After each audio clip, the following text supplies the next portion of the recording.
This month, Russia took one of the biggest hits since the war in Ukraine began.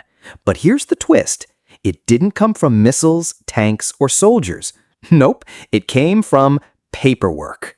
Yep, bureaucrats with spreadsheets and lawyers with sanction orders just struck a blow at Russia's secret money-making machine, its shadow fleet.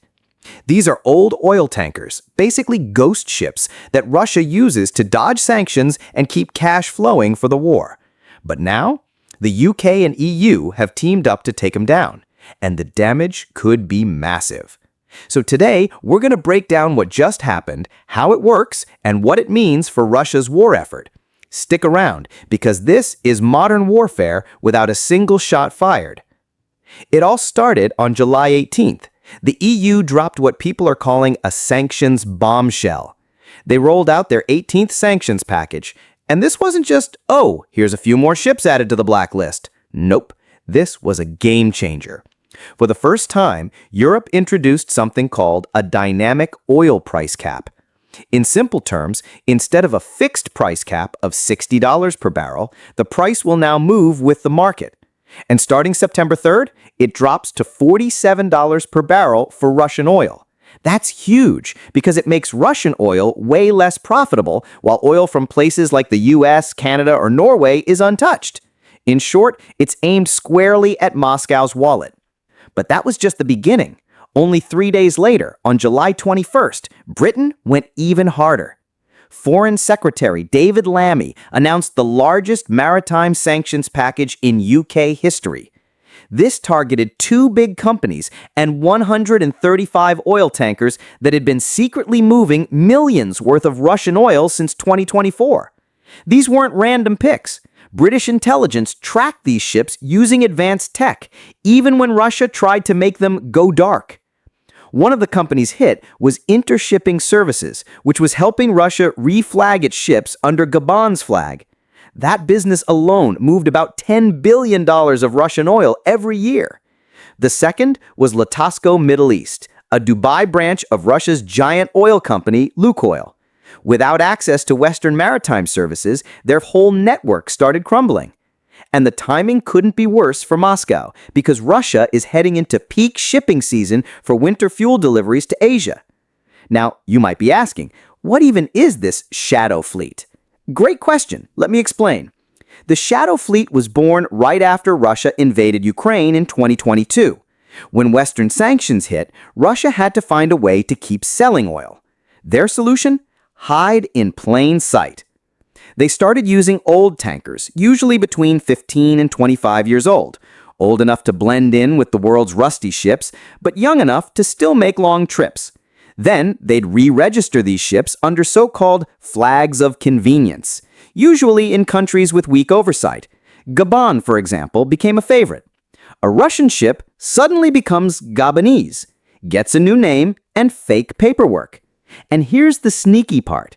These ships often turn off their GPS trackers, called AIS, so no one knows where they are. They go dark for days or weeks, then reappear in international waters for ship-to-ship oil transfers. So a Russian tanker pumps oil into another ship, and voila, that Russian oil is magically Maltese or Gabonese oil. Different flag, different paperwork, harder to trace. Insurance is another trick. Since Western insurers won't touch them, Russia uses shady insurers from places like Kazakhstan or Kyrgyzstan. Often, the coverage is worthless, but it looks good on paper. By mid-2025, Russia's shadow fleet had about 1,100 ships, with another 900 gray ships suspected of helping occasionally. That's around 17% of all global oil shipments. Huge! Oil and gas are Russia's lifeline. Normally, they make up 30 to 50% of the government's income, over $100 billion in good years. When sanctions first hit in 2023, revenues dropped by 40%. The shadow fleet was Putin's workaround, and it worked. Too well. In 2024, these ships earned Russia about $9.4 billion extra, enough to fund months of war in Ukraine. But it came at a cost. Longer routes, older ships, discounts for buyers, and sketchy insurance meant Russia was bleeding money. Every extra $1 in costs per barrel equals $5 million lost every single day. And now, with the new sanctions, that pressure just skyrocketed. Let's talk money. Russia's 2025 budget shows just how desperate things are. About a third of the budget, $142 billion, is for the military. Add national security, and over 40% of all spending goes to war and police. That means other areas like schools, hospitals, and infrastructure are being starved of funding. Unemployment is at a record low, only 2.3%, but that's not a good thing. It means companies can't hire enough workers because so many people are being pulled into the army or leaving the country. And now, with oil prices dropping in September, Russia's options are shrinking fast. They can sell more to India or China, but those buyers demand big discounts and the routes cost way more. Plus, Chinese banks are starting to refuse Russian payments, fearing sanctions. And here's the kicker. Technology is catching up. The UK's Nordic Warden program and private firms like Windward now use AI to track Russia's ships even when they try to go dark. They combine satellite images, heat signatures, port records, and even financial transactions. So even if a ship says, "I'm carrying Malaysian oil," but the money trail shows it came from Russia, boom, they're caught. Russia tries tricks like GPS spoofing or swapping ship identities at sea, but these often make them even easier to track. The truth is, deception is losing to detection. So what does all this mean?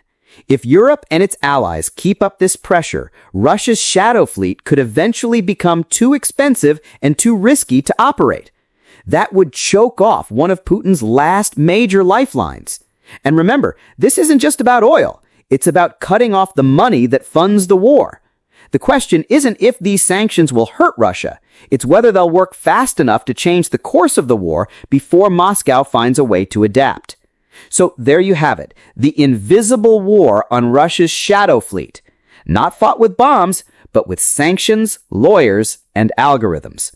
If you found this breakdown helpful, don't forget to hit that like button. It really helps the channel. And subscribe if you want more easy-to-understand updates on the war in Ukraine and global geopolitics. Thanks for watching, and I'll see you in the next one.